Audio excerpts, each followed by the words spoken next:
They always expect noise. Every time an argument begins, people brace themselves for voices rising, for fast words fired like bullets, sharp tones that slice the air. It's what we've been trained to anticipate since childhood. A fight means sound. A disagreement means words. A clash means volume. But here's what they never expect. Nothing. Picture this. It's a boardroom on a rainy Thursday morning. The kind where the fluorescent lights hum just a little too loudly, and the air smells faintly of stale coffee and overused carpet cleaner. At the long table, 12 people are gathered, shuffling papers, murmuring, avoiding direct eye contact with the man at the head of the table, the one whose face is already turning red. He's about to go off. You know it. Everyone knows it, and you're the one he's targeting. Your proposal from last week. He thinks it's garbage. The numbers you presented. He claims they're wrong, and right now, he's gearing up to make an example out of you in front of everyone. He leans forward, his voice sharp. Do you even understand the basic concept here? Because looking at these figures, I'm starting to wonder. Gasps, shifts in chairs. Someone coughs awkwardly. All eyes swing to you. This is the moment most people panic. They blurt out a defense. They stumble over their words. They scramble to grab control of the narrative before it spins away from them. And in doing so, they step right into the trap, reacting on his terms. But you don't. You don't speak. You don't even move. You just look at him. Your posture doesn't change. Your breathing is slow, deliberate. One hand rests lightly on the table, fingers relaxed. You hold his gaze, but not aggressively, almost like you're examining him. It's like he's the one under the microscope. Silence stretches. A second, 2 seconds. 3. The room feels it first. It's that subtle shift in the air. It's the moment everyone realizes something's off. But they can't explain why. He's still talking, still firing off criticisms, but now, he's the only sound in the room, and you've already flipped the balance of power. Psychology behind the entrance. This is not about intimidation in the cartoonish sense, not puffing your chest or glaring like a villain. It's about denying them what they expect in a fight. Humans are pattern-seeking creatures in arguments. We expect a rhythm. They speak, we respond. They counter, we counter. Break the rhythm. The brain starts scrambling for footing. That's what your silence does. It cuts the rope they were swinging. You're not ignoring them. You're not checking out. You are present, fully, visibly present, but you're not playing their game. And in that space, something powerful happens.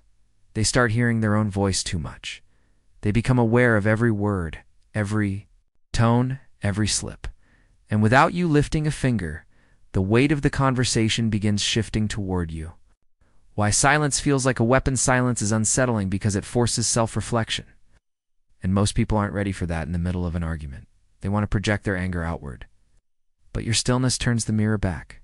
On them, they start thinking, why isn't he responding? Did I say something wrong? Is he judging me right now?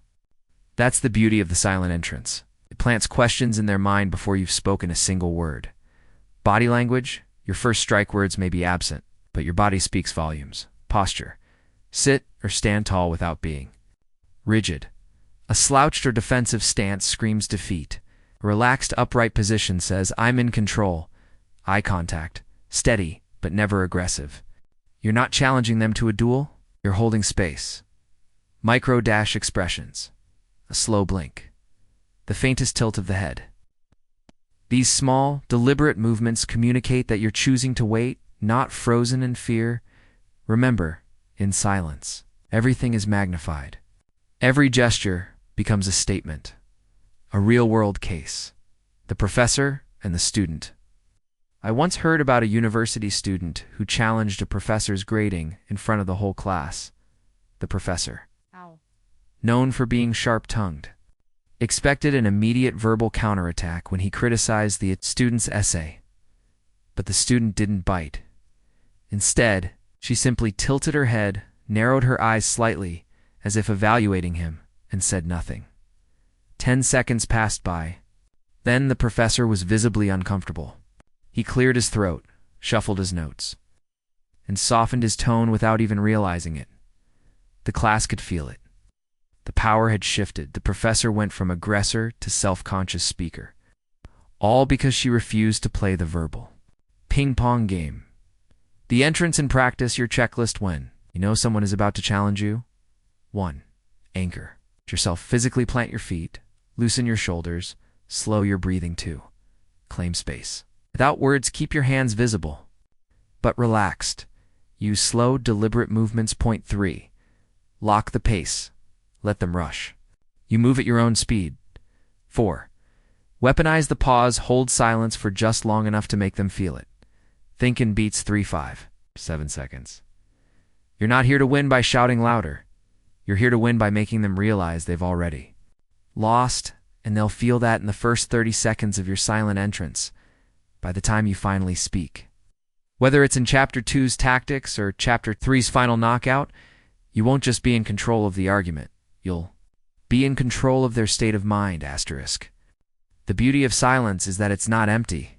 It's not the absence of a move. It's the move. But here's where most people fail. They use silence as a shield, not a weapon. And a shield only protects, doesn't win. If you stop at Chapter 1's entrance, you'll walk away looking mysterious. But you might not walk away with the win. Chapter 2 is where we turn that stillness into the kind of pressure that makes them do your work for you. The trap you're setting. Think of your silence as bait in a mousetrap. The bait isn't there to make the mouse happy. It's there to lure them into the one position where they can't escape. When you withhold your voice, they feel a void, and human beings hate voids. We rush to fill them with explanations, with justifications, extra details we didn't plan to reveal. That's the moment you're waiting for. Because when someone is desperate to fill silence, they stop editing themselves. Their words become unfiltered, messy, emotional, and emotions are where mistakes are born.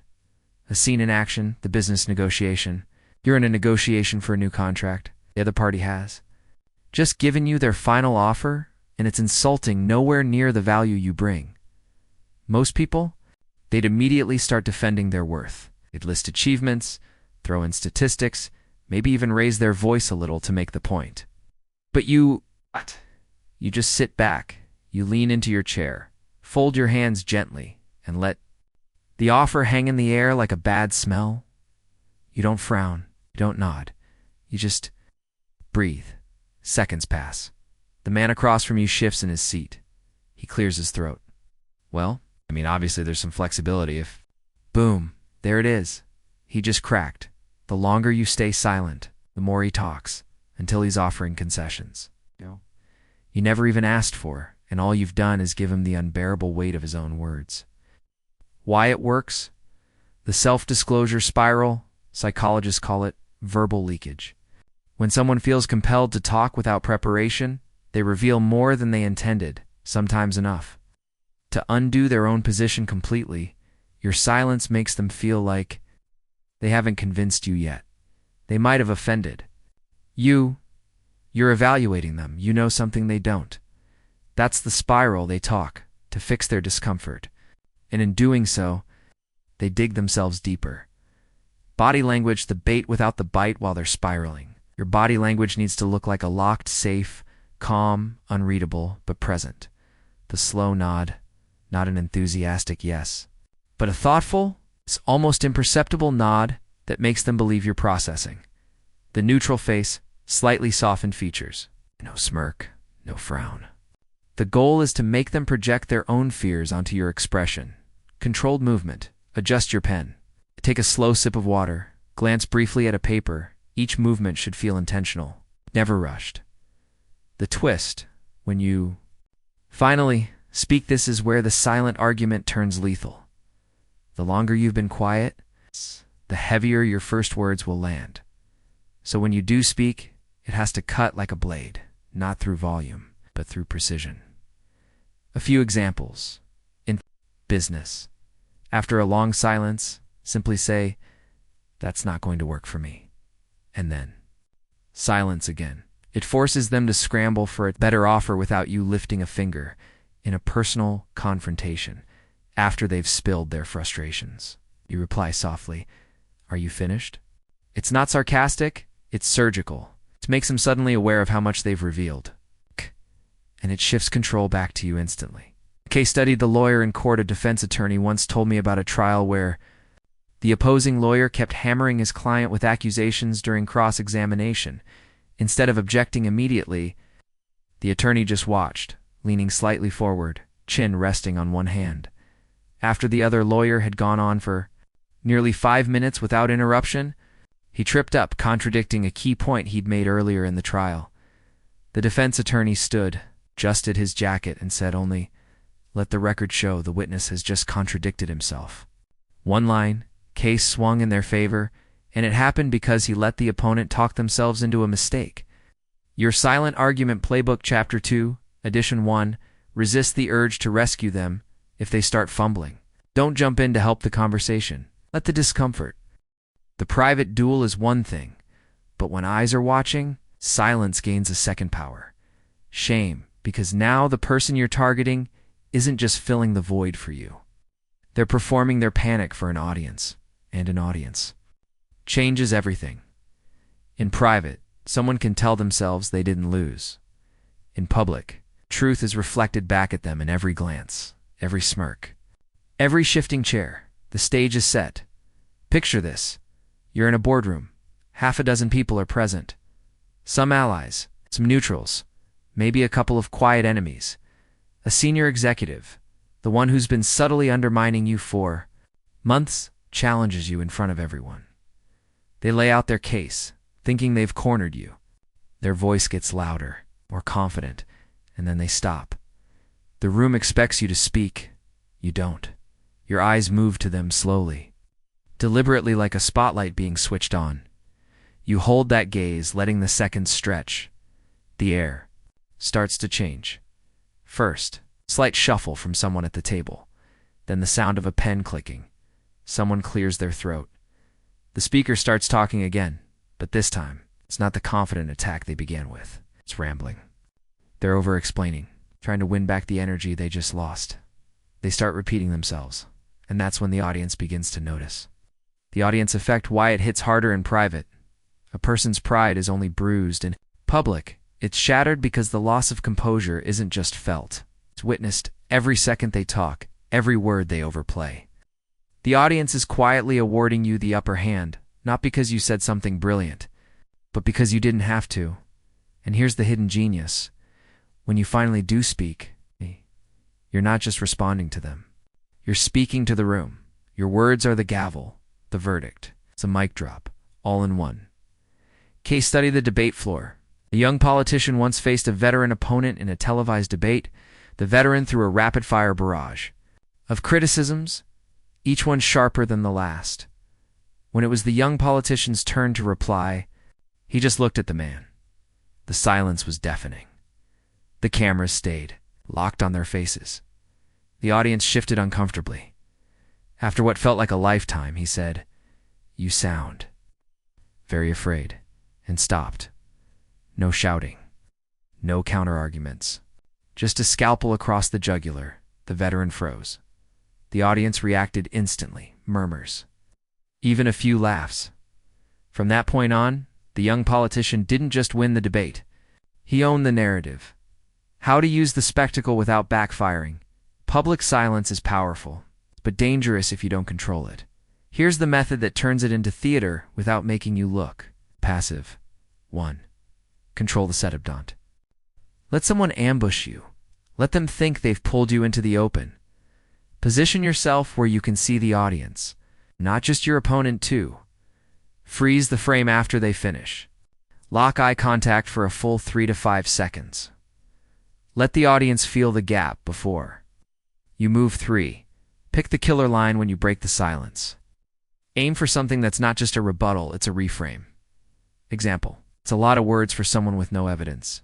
Or, I'm curious. Who exactly are you trying to convince right now? Me or them? 4. Exit while they're bleeding. Don't overtalk your win. The moment you've landed your blow, stop. Let the echo of your line linger in the room. The twist: when the crowd turns, the climax of this strategy is the turning of the crowd. You can feel it. That shift in the room's temperature when people start seeing your opponent as overbearing. insecure, or out of control. It's subtle at first. A glance exchanged between two colleagues. A smirk suppressed at the corner of someone's mouth. Then it's undeniable. And the energy belongs to you now, and here's the Machiavellian beauty. They don't even know when they lost it. By the time they realize, it's too late. The spectacle has already been written into everyone's memory. You calm, collected, unshakable. Them flustered, exposed, defeated. Your new position of power by mastering this in public? You're not just winning arguments, you're winning perceptions. Because in politics, business, or social dynamics, perception is often more powerful than truth. And the next time you walk into a room, you won't have to demand respect. Your silence will walk in before you, and everyone will remember exactly what it means. Asterisk, there's a point in the game of power where the strategies you've used stop feeling like strategies.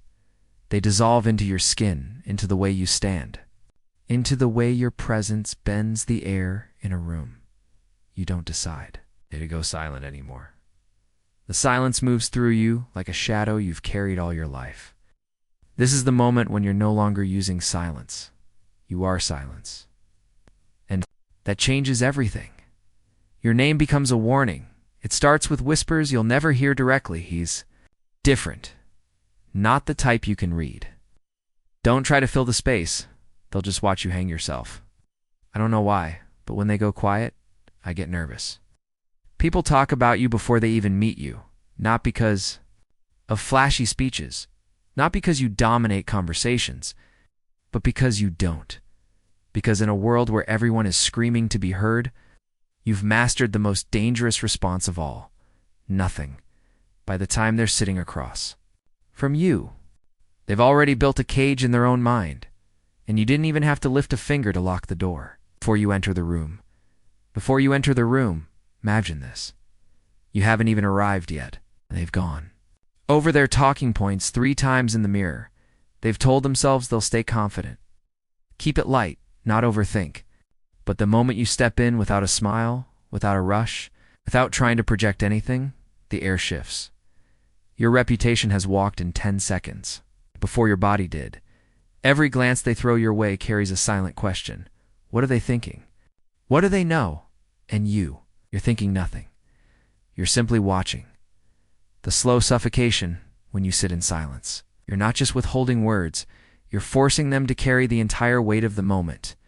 They start to feel it in their breathing, in the tapping of their fingers, in the way they begin explaining points you haven't even questioned. Silence makes people uncomfortable because it forces them to hear their own words that go back at them and the human brain hates echoes. It searches for feedback, for reaction, for any sign that the message is landing. When it finds none, the doubt starts eating from the inside. A man can walk in confident and walk out broken without you ever raising your voice. The trap. They don't see most people think the threat is in what you'll say. But by now, the real threat is in what you might say. That uncertainty is poison. It makes them talk too much, reveal too much, rush to close a deal they could have dragged out. They're negotiating against themselves, but you simply watch the clock. This is where Machiavelli's truth hits hardest. He said the most dangerous weapon is the one that forces the enemy to destroy themselves. Silence. At this stage, does exactly that. When words become ammunition, here's the paradox at this level. You don't need many words to move an entire table of decision makers. 1. Sentence. Surgical. Delivered after an hour of letting others fill the air with their insecurities and contradictions. When it finally comes out, it lands like the sound of a hammer in a cathedral. It doesn't need to be loud, because the silence before it has sharpened it into steel.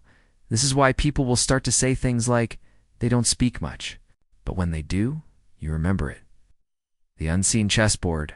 Picture a high-stakes negotiation. For the first half hour, you speak less than 10 words. Your opponent cycles through enthusiasm, frustration, nervous laughter. They shift in their chair, shuffle their notes, repeat themselves. They're playing chess against themselves, moving pieces in panic. And you're already 10 moves ahead because you've seen where they'll collapse before they even Realize they're falling. When you finally place your piece on the board, it's not just check, it's checkmate, the ghost that follows them. Real power of legendary silence isn't in the moment, it's in the aftershock. The next time they see your name on the meeting schedule, they remember how it felt last time, that knot in their stomach, that nervous sweat, that hunger to fill the space that led them into every mistake they made. You're not in the room yet, but they're already negotiating with a ghost, the memory of the control you had over them without touching them. That's when you've won permanently, because they'll never face you the same way again. Silence as a status symbol in politics. In business, in war, the most powerful figures don't rush to respond. They don't fill the air with reassurance or explanation. They let the silence work for them. Like an army, they don't have to feed. It becomes a status symbol, it says. I don't need to convince you. You'll convince yourself. And they will. The final transformation started with silence as a tactic. Then it became a skill. Then it became a weapon. Now, it's a shadow that walks ahead of you. A reputation that bends the mood of a room without. A single word, Machiavelli would say, this is the true endgame. Not dominance through constant battle. Dominance through the fear of what you could do if you chose to. And the beauty. You rarely have to choose. The silence is enough.